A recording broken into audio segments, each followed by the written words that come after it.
Welcome to Spiritual Psikology. My name's Renee McKenna, and I bring my 30-plus years as a recovering addict and ex-crazy person turned therapist and shamanic healer to bring you snackable teachings on spirituality, psychology, and all things personal growth.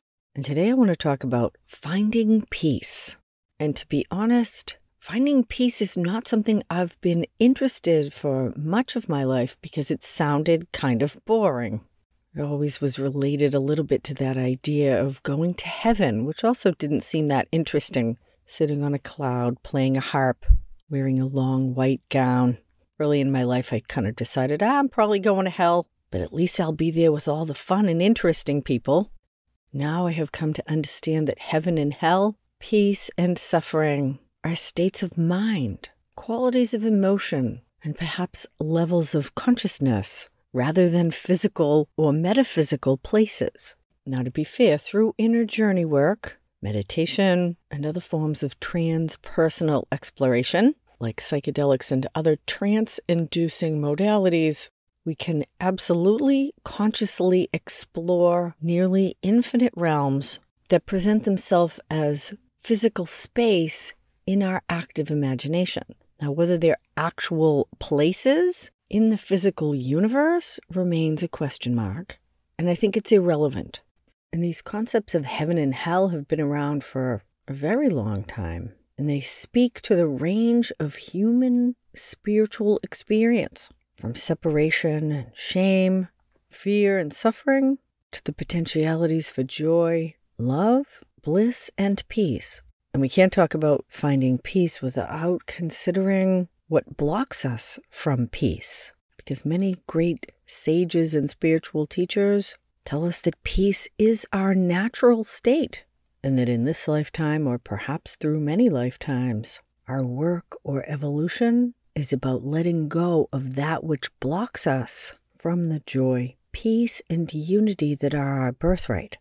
It has become my belief, through studying many great spiritual traditions, and also some really interesting channeled material like the Law of One, that all of creation is absolutely headed back toward reunification with the Creator, and that in fact in the long run there's nothing we can do to stop that process, that the whole cosmic dance of all physical form is an expression of the divine having a relationship and a creative experience of itself.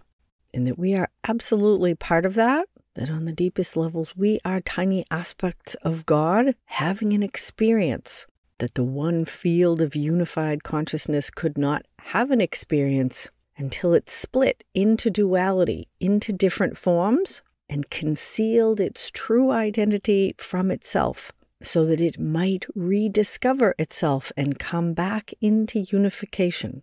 It's also my observation through my decades of work with clients and my even longer time in the field of addiction and recovery, not to mention my own hellish experiences, that the perception of separation is the root of all human suffering, but that this separation is actually an illusion, and that the path to peace, love, and connection is about outgrowing or shifting, expanding or evolving our misperceptions about reality and our place in it.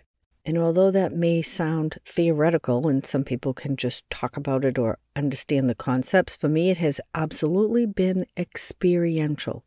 And I've observed many times in others the same phenomenon of moving from a hellish place of addiction or shame or hopelessness into a place of acceptance, wisdom, and inner peace.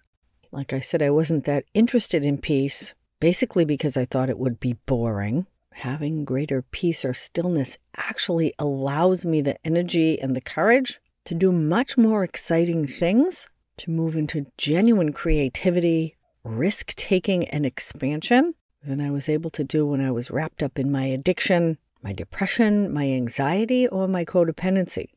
And so this idea that peace is not a place that we get to, like heaven, but a state of mind is really important. And how we get to peace is not by escaping or medicating or blocking out the things that cause us agitation, fear, or resentment, we find peace by turning to face, dissolve, and transform those things that block our peace. And we can do that through good therapy, through working the 12 steps, through supervised meditative practice. And basically, I'm talking about what's commonly known as shadow work, getting honest with ourselves, growing in wisdom of what's really going on, stepping out of our patterned ways of thinking, of belief, of behavior that keep us stuck in suffering. And we're often really attached to these dysfunctional ways of operating because if we look deeply, we actually get some kind of juice out of it. Pain has a perverse, masochistic, or sadistic pleasure to it. Suffering is often a way that we get power in a complicated, dysfunctional way. And if we really want something new, we need to be willing to let go of the old thing that blocks us from getting there.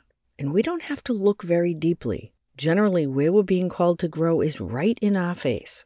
What's the thing that's bugging you? What's the situation or relationships that are causing you to not be peaceful? Resentment, fear, anger, guilt, shame. Who are you blaming? Who do you feel victimized by? Who do you hate or are scared of? Those circumstances and relationships hold the keys to your freedom. And looking honestly and deeply at any circumstance or relationship that causes us pain gives us information about ourselves. And lots of times we either don't realize that we have the potential for change in any circumstances in our life within us, that we can take responsibility for ourselves. And when we change our own attitudes and behavior, it actually shifts our consciousness and gives us a completely different life experience. And getting stuck in shame and blame, whether I'm blaming others or blaming myself, stops me from connecting with the power that I do have to actually act, behave, and believe differently. Peace is actually a choice. And if we want peace, we need to be willing to let go of all of the things that cause us to not have peace. So I was working with my client Howard this week, and he has this really complicated relationship with his brother. Brother drinks too much, doesn't take good care of himself, and is generally kind of a mess. And he has a lot of physical health problems. And brother wanted Howard to come and do some plumbing work at his house. Howard's a plumber. And Howard has all this resentment against his brother for his perpetual dysfunction. He's always a train wreck in one way or another. And Howard has always felt over-responsible to help him and had a lot of resentment about that because Brother Fred is really not ever taking responsibility for himself and improving his own circumstances. And Howard's like, well, I can go and do what he wants and hate every minute of it, or I cannot go and feel guilty. And that kind of guilt, resentment spiral or cycle is a place that Howard gets stuck a lot in many circumstances in his life. I feel guilty if I don't do it. I feel resentful if I do. And I would call that a mini hell realm where it doesn't seem like there's a good option. And so we called Howard to become really present in his body and to make spiritual connection. Howard feels very connected with the energy of water, the ocean, and has this wise, very grounded spirit guide or ancestor that feels a lot like his grandfather. And taking a moment to turn inward, deeper within himself from this grounded place, and just make room for his feelings. And all this sadness came up about his brother. He can really feel his brother's suffering, and he wants to change it. Totally understandable. And yet the deeper truth, when he sat in this spiritually connected place, is that he is powerless over his brother's life path. And that he really wants to be loving to his brother. He does love his brother, but that he's taking responsibility for things that are not his responsibility. I asked Howard, where is God in this relationship? And Howard feels a responsibility to play God. And he resents it at exactly the same time. He wants to save his brother. He knows he can't, And yet his brother's kind of always asking him to try, and he feels obligated to do that. And so although there's certainly plenty of things that brother needs to change, Howard can only change himself. And so Howard had to actually kind of grieve his hopes for his brother and kind of pull back into this place of his own grounded self. Find peace within himself. And how do I act from that place of peace? And what is the truly wise or loving thing to do? And a third option presented itself. If I don't do anything, I'm going to feel guilty. I'm super busy this week. If I go over there myself, I'm going to be resentful. But I can send one of my workers over there to do the work that brother needs to have done. And I feel pretty good about that. Now, in the search for inner peace, we certainly need to cultivate or make time to be peaceful. Finding a beautiful place in nature or a church, or creating a calm and peaceful place within your house or apartment. There might be a meditation center that you could visit, and spending 5, 10 minutes, 20 minutes, an hour on a regular basis. I actually don't suggest trying to do longer meditation or quiet time every day because it tends to be kind of a setup for failure. If you want to do it every day, just spend a couple minutes to start and give yourself permission to skip a day on a regular basis. But actually spending time practicing peace is super important. But often what happens when we get quiet is that now we can hear all of the inner demons that we've been avoiding or distracting away from. And that can actually be some of our unconscious resistance to making peaceful, quiet time. I almost always have a journal with me when I take quiet time for myself because of all of the little gremlins that'll come out. And I just write those babies down, which can have a really clearing effect. And often emotions will come up, things I didn't realize were bothering me. And when I can kind of clear those away, then the waters get still. And that's the place I can get to that good stuff of feeling connected. Inspiration and creativity often comes. Breathing in love, calm, peace, and connection, and breathing out good wishes, prayers for others. But I often can't get to that place of peace until I'm willing to face and quiet the inner voices that are in the way. And that is a perpetual practice. Engaging in life, there's always things, people, circumstances that are going to challenge us. And those challenges show us exactly where we're being called to grow. And personal growth is always toward greater courage, greater connection, greater fulfillment, and inner peace. So I encourage you to find some space or a comfortable place where you can practice being peaceful and just make room for what comes up.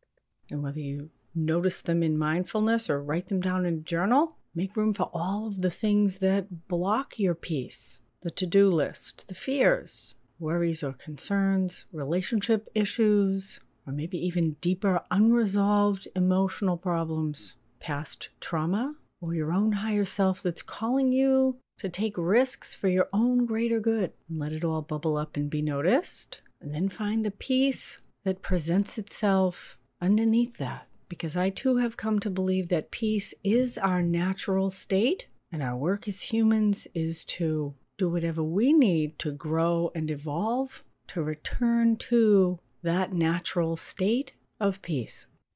Thank you so much for listening. If you want help finding peace or processing the things that block you from it, shoot me an email, info@reneemckenna.com. We'll set up a free 30-minute discovery call and see if a block of spiritual psychology work might be helpful in your life. You can join me this Wednesday, January 10th, 2024, for a free healing trauma workshop on Insight Timer. There's a link in the show notes. And Wednesday, January 24th, I'll be doing another free workshop, Reclaiming Lost Power. Personal life energy can be drained, stolen, or given away knowingly or unknowingly, and it can also be reclaimed, restored, and replenished. Both these workshops are at 3 p.m. Eastern, noon Pacific, on Insight Timer. I've been very active, dropping 2 or 3 videos a week on YouTube. You can listen to this podcast there, as well as a growing library of guided meditations and really interesting collaborations with other practitioners in the body-mind spirit continuum. Deep gratitude to my supporters on Patreon. Blessings on your path until we meet again. This is Renee LaValle McKenna for Spiritual Psychology.